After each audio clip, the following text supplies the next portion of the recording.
In the next update, the central government today informed the Supreme Court that it has ordered 6 changes to the film Udaipur Files after reviewing revision petitions challenging its CBFC certificate. These include a detailed disclaimer, removal of specific dialogues and scenes, and character name changes. The Supreme Court has kept the movie's release on hold till Thursday, giving all parties time to file objections. In June 2022, a brutal murder in Udaipur shook the nation. Kanhaiya Lal, a tailor, was hackled to death in his shop, allegedly by 2 men named Mohammad Riaz and Mohammad Ghoz. Soon after the crime, the accused released a chilling video claiming that the murder was a revenge for a social media post shared by Kanhaiya Lal, which they believed supported former BJP spokesperson Nupur Sharma following her controversial remarks about the Prophet. The investigation was taken over by the National Investigation Agency, and some serious charges under Unlawful Activities Prevention Act and the Indian Penal Code were framed against the accused. The criminal trial is currently underway before a special NIA court in Jaipur. Meanwhile, the film titled Udaipur Files Kanhaiya Lal Tailor Murder,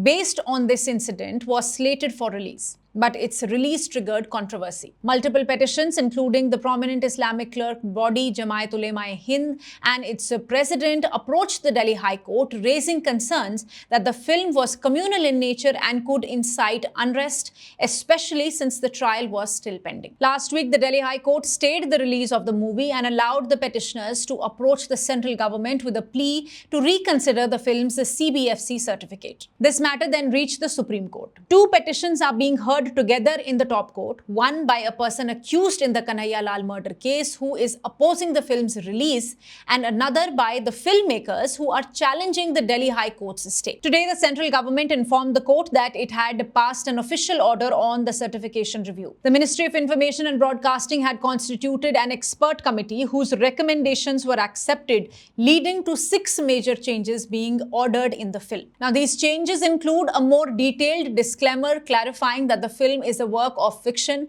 and does not promote violence or defame any community. Revisions in the credits.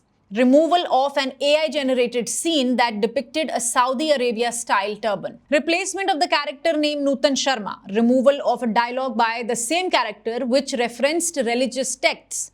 And deletion of a scene involving 2 characters, Hafiz and Maqbool. The Solicitor General of India, Tushar Mehta, appearing for the centre, also told the court that any further censorship or modification beyond this would violate the filmmaker's right to freedom of speech and expression under Article 19(1)(a) of the Constitution. Taking note of the centre's order, a bench of Justices Surya Kant and Joy Malia Bagchi adjourned the hearing till Thursday. The court has allowed all parties to submit objections, if any, to the centre's decision. Until then, the stay on the film release will continue.